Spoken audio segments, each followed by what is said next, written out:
الف لام میم، یہ کتاب ایسی ہے کہ اس میں کوئی شک نہیں، یہ ہدایت ہے ان ڈر رکھنے والوں کے لیے جو بے دیکھی چیزوں پر ایمان لاتے ہیں اور نماز قائم کرتے ہیں، اور جو کچھ ہم نے انہیں دیا ہے اس میں سے اللہ کی خوشنودی کے کاموں میں خرچ کرتے ہیں، اور جو اس وحی پر بھی ایمان لاتے ہیں جو آپ پر اتاری گئی اور اس پر بھی جو آپ سے پہلے اتاری گئی، اور آخرت پر وہ مکمل یقین رکھتے ہیں۔ یہ ہیں وہ لوگ جو اپنے پروردگار کی طرف سے صحیح راستے پر ہیں، اور یہی وہ لوگ ہیں جو فلاح پانے والے ہیں۔ بے شک وہ لوگ جنہوں نے کفر اپنا لیا ہے ان کے حق میں دونوں باتیں برابر ہیں، چاہے آپ ان کو ڈرائیں یا نہ ڈرائیں، وہ ایمان نہیں لائیں گے۔ اللہ نے ان کے دلوں پر اور ان کے کانوں پر مہر لگا دی ہے، اور ان کی آنکھوں پر پردہ پڑا ہوا ہے، اور ان کے لیے زبردست عذاب ہے۔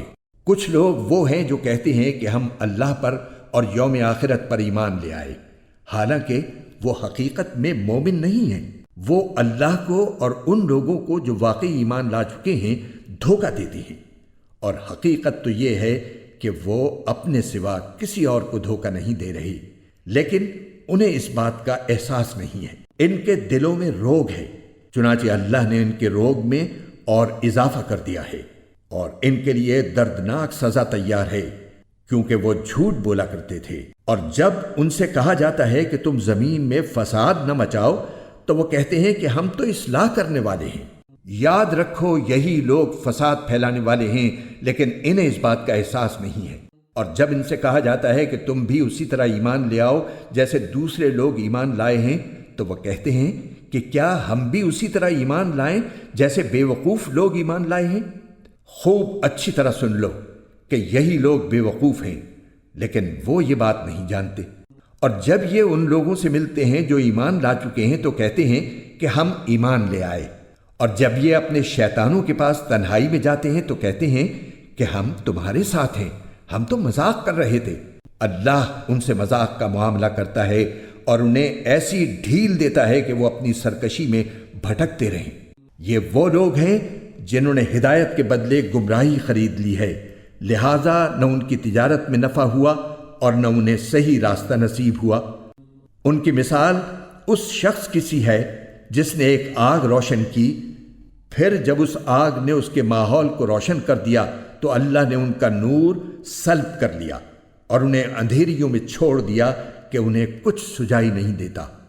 وہ بہرے ہیں، گونگے ہیں، اندھے ہیں، چنانچہ اب وہ واپس نہیں آئیں گے۔ یا پھر ان منافقوں کی مثال ایسی ہے جیسے آسمان سے برستی ایک بارش ہو جس میں اندھیریاں بھی ہوں اور گرج بھی اور چمک بھی۔ وہ کڑکوں کی آواز پر موت کے خوف سے اپنی انگلیاں اپنے کانوں میں دے لیتی ہیں، اور اللہ نے کافروں کو گھیرے میں لے رکھا ہے، ایسا لگتا ہے کہ بجلی ان کی آنکھوں کو اچک لے جائے گی۔ جب بھی بجلی ان کے لیے روشنی کر دیتی ہے وہ اس روشنی میں چل پڑتے ہیں، اور جب وہ ان پر اندھیرا کر دیتی ہے تو کھڑے رہ جاتے ہیں۔ اور اگر اللہ چاہتا تو ان کے سننے اور دیکھنے کی طاقتیں چھین لیتا، بے شک اللہ ہر چیز پر قدرت رکھتا ہے۔